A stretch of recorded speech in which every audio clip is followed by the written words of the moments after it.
Gracias al Grupo Menarini de Centroamérica y el Caribe y al programa de Todo Corazón Plus por contar hoy conmigo. Vamos a hablar de la importancia que tiene la salud mental en los pacientes cardiovasculares y no solamente de esa importancia que tiene la salud mental en los pacientes cardiovasculares, sino también cómo afecta a sus familiares o a su entorno más directo.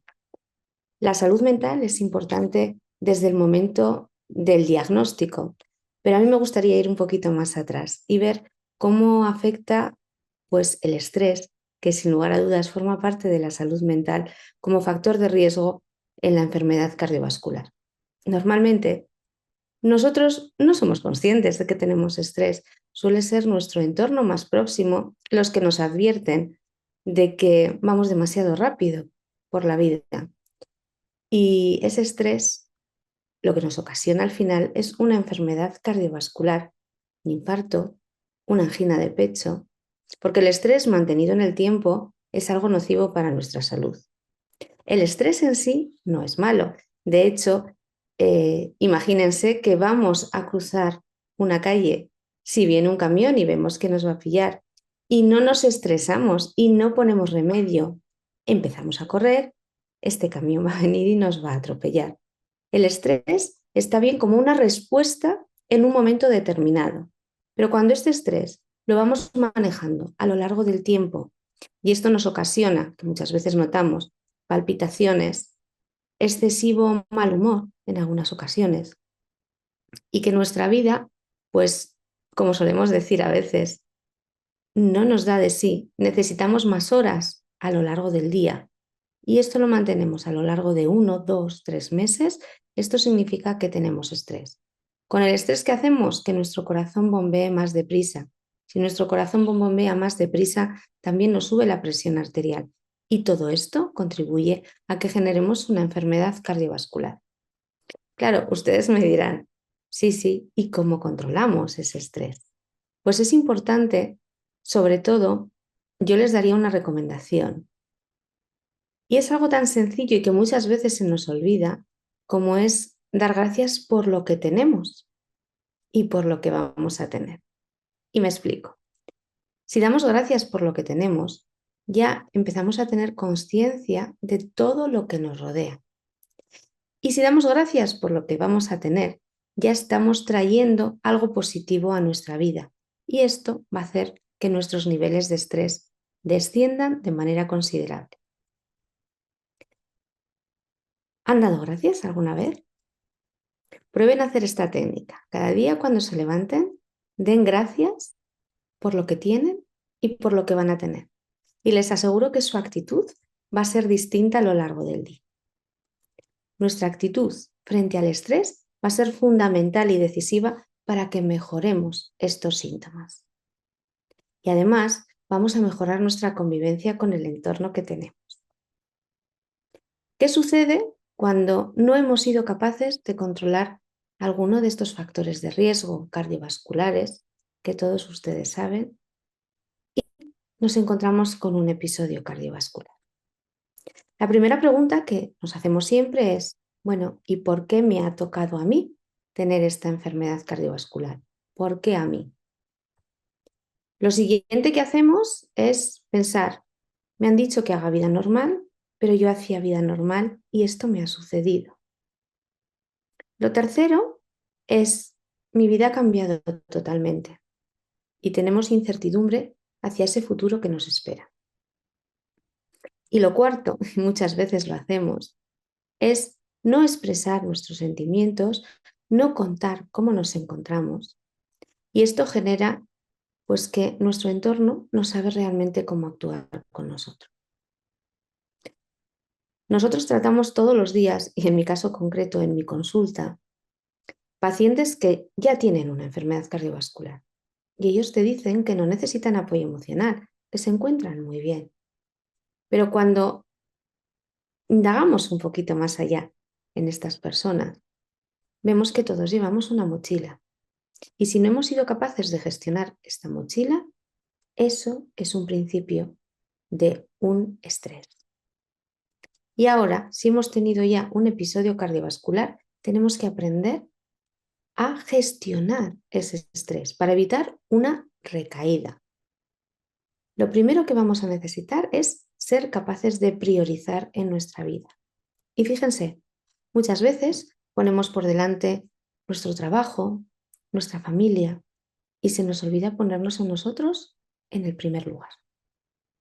Por eso, si ya han tenido un episodio cardiovascular, yo lo primero que les diría es: cojan un papel y un bolígrafo y escriban cuáles son sus 3 prioridades en la vida. Si la primera no son ustedes, tienen que trabajar para cambiar esa prioridad, porque esto es vital para que nosotros podamos seguir teniendo una calidad de vida, que es lo que buscamos al final. Hemos debutado en una enfermedad cardiovascular y necesitamos tener calidad de vida para que podamos vivir incluso mejor de lo que vivíamos antes de tener ese episodio cardiovascular. Aparte de establecer nuestra lista de prioridades, tenemos que ir poniéndonos objetivos alcanzables, que esto es importante, a corto y medio plazo. Y me explico. Si ustedes han tenido un episodio cardiovascular y son fumadores, lo que no podemos pretender es que de momento sean capaces de dejar de fumar totalmente. Pero si se ponen como objetivo: voy a dejar de fumar en la primera semana un número de cigarrillos determinado, en la segunda más cigarrillos, así pueden llegar a alcanzarlo, porque van a ser unos objetivos alcanzables y fáciles. Además, tenemos que dar a conocer a nuestro entorno cuáles son nuestros objetivos, porque ellos también nos pueden ayudar a alcanzarlos. Prioridades, objetivos alcanzables y preocuparnos por nuestra salud, por todo el aspecto físico, psíquico y social. En mi consulta tengo muchos pacientes que han sufrido un infarto por su puesto de trabajo, porque están en un determinado puesto de trabajo y esto les genera mucho estrés. Y a veces el estrés lo tenemos en nuestro trabajo porque no somos capaces de priorizar. Tenemos que saber diferenciar lo que es importante, lo que no es importante, lo que es urgente y lo que no es urgente. Y a veces no nos preocupamos de lo que es importante. Y podemos tener algo importante que no sea urgente, pero si no lo hacemos lo podemos convertir en algo importante y urgente. Y cuantas más cosas tengamos en importante y urgente, peor vamos a poder gestionar nuestro tiempo. Es importante estar en contacto también con la naturaleza, distraer nuestra mente y dejarla descansar. Cuando estamos cansados, a nivel físico, nos sentamos, ¿verdad? Cuando estamos cansados, no nos importa decir estoy cansado y voy a sentarme. Pero cuando estamos cansados a nivel mental, ¿qué hacemos? Muchas veces cerramos los ojos y no pensamos que estamos cansados. Necesitamos desconectar y cada uno va a tener una manera de desconectar. Puede que unos desconecten oyendo música, puede que otros desconecten dando un paseo, puede que otros desconecten bailando. Ustedes son quienes tienen que decidir cómo pueden desconectar y utilizar esa manera de desconexión para que su mente se relaje y descanse. A veces el respirar nos viene muy bien para desconectar. Si intentamos tomar el aire 3 veces seguidas y sacarlo con mucha fuerza, podemos intentar bajar de esa manera nuestros niveles de estrés. Y para eso no hace falta empezar con una meditación de media hora. Eso son 3 respiraciones y soltar el aire con fuerza para que todo lo que nos está ocasionando nervios en ese momento lo podamos soltar y podamos bajar el nivel de estrés. Es cierto que en la vida vamos a tener preocupaciones. Las preocupaciones existen, pero la manera que tengamos de gestionar esas preocupaciones, el enfoque que les demos a esas preocupaciones, nuestra actitud ante esas preocupaciones van a ser las que nos van a ayudar a seguir adelante y a tener menos estrés. ¿Qué sucede? Si alguien tiene azúcar en la sangre, si alguien tiene la tensión alta, lo sabemos porque nos lo miden. Pero ¿cómo se mide el estrés? No hay ningún aparato capaz de medirnos el nivel de estrés. Somos nosotros quienes tenemos que valorar el nivel de estrés. Y lo más importante, ser capaces de frenar y parar a tiempo. Y mirarnos a nosotros mismos y preocuparnos por nosotros. Fíjense, las mujeres, en este sentido, tenemos una asignatura pendiente. Porque normalmente estamos acostumbradas a cuidar a los demás, a preocuparnos por los demás, pero no nos cuidamos a nosotras mismas ni nos preocupamos por nosotras. Así que si son mujeres, empiecen a poner, sobre todo, prioridad número 1, ustedes mismas. La pregunta que suelo hacer a mis pacientes en la consulta es, muy bien, has estado ingresada 10, 15 días en un hospital. ¿Tu familia ha sido capaz de salir adelante? Y la respuesta siempre es sí. He estado en el hospital. Han tenido más remedio. Muy bien. ¿Y cuándo salimos del hospital?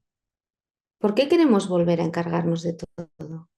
Si han sido capaces de hacerlo durante 15 días, pueden ser capaces de seguir haciéndolo. Piénselo detenidamente.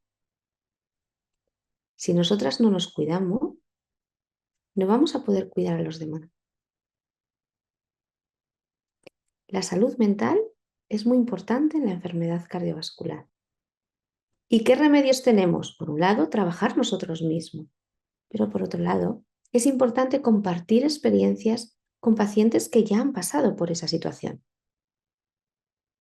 El hablar, el comunicar, el contar y exteriorizar lo que nos ha pasado y lo que nos está pasando nos ayuda mucho.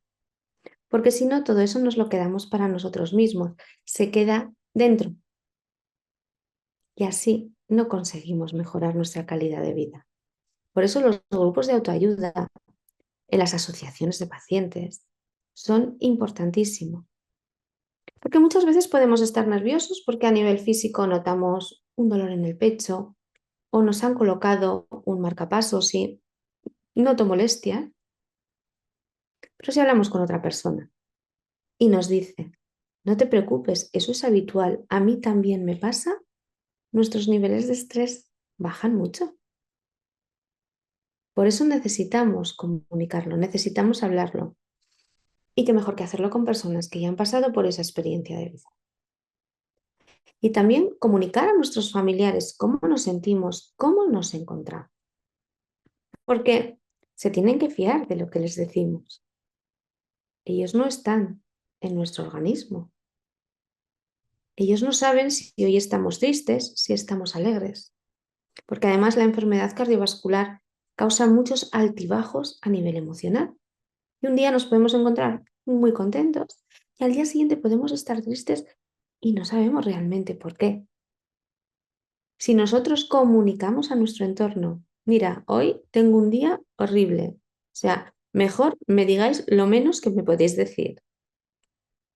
Ya saben a qué atenerse, ya saben cómo pueden funcionar con nosotros. Corazón, solamente tenemos uno. Aparte de los grupos de autoayuda, el asistir a clases de técnicas de relajación, de mindfulness. Fíjense, mindfulness, mente en blanco. Ya, pero eso es muy difícil. La mejor manera de tener la mente en blanco es vivir el presente. Y les voy a poner un ejemplo. ¿Cuántas veces han quedado con algún amigo, con algún conocido, con algún compañero de trabajo mismo, en las que no hemos estado atentos a lo que nos decían? Hemos estado delante de esa persona, pero nuestra mente ha estado pensando, cuando termine tengo que ir a mi casa a preparar la comida, tengo que ir a recoger al niño, tengo que. Y nos estamos perdiendo la conversación con esa persona. Y les aseguro que en más de una ocasión, si nos preguntan, ¿qué te estoy diciendo? No vamos a ser capaces de contestar. Por eso es importante vivir el momento presente, vivir el ahora, por algo muy sencillo. El pasado ya ha sucedido y lo que ha sucedido es así. Nosotros no podemos hacer nada por cambiarlo. El futuro no ha llegado todavía y muchas veces nos llevamos preocupaciones y mal rato por cosas que luego al final ni siquiera llegan a suceder. Piénsenlo un poco. ¿Cuántas veces se han metido a la cama con una preocupación y han estado dando vueltas toda la noche, no han dormido? Incluso con los exámenes. Los niños pequeños también, ¿no? Y luego llega el día siguiente y no sucede eso. Nos sale algo mal en el trabajo. Ya estamos pensando que nos va a llamar la atención el jefe al día siguiente porque llega el día siguiente y no nos llama la atención. Pero el mal rato ya nos lo hemos llevado y no hemos estado viviendo el presente porque nos hemos centrado en el futuro, que el futuro es algo incierto y no ha llegado todavía. Esto no quiere decir que no tenemos que ser previsores y no tenemos que pensar en el futuro. Pero viviendo de manera consciente y plena el presente, vamos a poder hacer algo tan importante como es vivir con mayúsculas. Porque a veces no vivimos ese presente y no somos conscientes de lo que sucede en ese momento. Todo esto va a ayudar a mejorar nuestra salud mental, va a ayudar a que nos encontremos mejor y vamos a conseguir no volver a tener un episodio cardiovascular, al menos por el factor emocional o por el factor mental. La depresión es algo muy habitual en personas que son pacientes cardiovasculares. Por lo que yo les decía al principio, ¿por qué a mí? Yo hacía una vida sana y me ha pasado. Yo comía bien y me ha pasado. Esto nos lleva a entrar en un bucle de pensamientos confusos y nos va a ocasionar tener unos estados emocionales de tristeza, que si no cuidamos esos estados de tristeza, nos pueden generar una depresión. ¿Por qué? Pues porque posiblemente nos han dicho, usted ya no puede beber, usted ya no puede fumar, usted tiene que controlar su alimentación. Y eso lleva a que dejemos de relacionarnos con los demás, ya que digamos, pues si no puedo fumar, no puedo beber, tengo que controlar lo que como, no voy a ninguna comida, no voy a salir con mis amigos, no me voy a relacionar. Y esto hace que nos encerremos en nosotros mismos, que no compartamos experiencias de vida y que entremos en una depresión. Cada uno hemos tenido un recorrido de vida. Puede haber unas personas que tengan un pasado con más problemas que otras. Pero si desde el primer momento aceptamos que tenemos una enfermedad cardiovascular, que es una enfermedad crónica y que vamos a tener que convivir con ella el resto de nuestra vida, lo vamos a aceptar desde el realismo. Pero si lo miramos desde el punto de vista positivo y decimos, esto me ha pasado, me ha sucedido, pero es una lección para mejorar esos hábitos que me han llevado a tener esta enfermedad cardiovascular. Tomando nota de cuál ha sido el desencadenante de nuestra enfermedad, poniéndonos a ello y consiguiéndolo poquito a poco, no cambios drásticos y radicales, porque si no, no vamos a ser capaces de conseguirlo. Pero ir haciendo pequeños logros cada día nos va a hacer sentirnos mejor. Si lo hacemos desde la tranquilidad, desde la conciencia plena y apoyados bien por pacientes, bien por nuestro entorno más cercano, vamos a tener una salud mental mucho más sana de lo que teníamos antes. Vamos a verlo todo desde el punto de vista positivo, que no hay que equivocar ser positivo con no ser real. Somos reales, somos conscientes de que tenemos una enfermedad cardiovascular, pero si lo vemos con los ojos positivos, vamos a ver cómo vamos a mejorar. Cuiden su salud mental, cuiden su vida. Corazón, solo hay uno. Vida hay una y hay que vivir el presente en todo momento. Estos serían los consejos que yo les daría desde el punto de vista de la salud mental antes para evitar tener un evento cardiovascular y después de haber tenido ese evento. Y por favor, no se queden con ninguna duda cuando vayan a hablar con su cardiólogo o con su enfermera. Preparen esas consultas. Hagan un ensayo en su casa antes de ir a donde estos profesionales y piensen qué preguntas les harían. No suelen tener mucho tiempo en las consultas los médicos y las enfermeras. Cuanto mejor preparado llevemos esa consulta, con menos dudas vamos a salir de la consulta. Y esto nos va a dar más seguridad a la hora de seguir nuestro tratamiento, a la hora de saber, como a mí me gusta decir, cuándo hay que ocuparse de la enfermedad y cuándo hay que preocuparse por ella. Así, con todas estas dudas resueltas, nos encontraremos más firmes en nuestro cuidado, en nuestro autocuidado, que es muy importante, porque nadie mejor que nosotros para conocer cómo somos y cómo nos encontramos. Y si tienen algún efecto adverso con su medicación, comuníquenselo a sus profesionales sanitarios, porque a veces no lo contamos, decimos, bueno, será la medicación que estoy tomando, pero si no informamos de ello, resulta que puede haber más personas con esos efectos adversos y no lo van a saber. Y esto nos ayuda mucho a tener lo que necesitamos: autocontrol, autoconocimiento y mayor adherencia a los tratamientos. Porque está claro, sin investigación y sin tratamientos no va a mejorar nuestra calidad de vida. Y nosotros, como pacientes, tenemos que ser conscientes de ello. Esto sería lo principal que yo les voy a decir.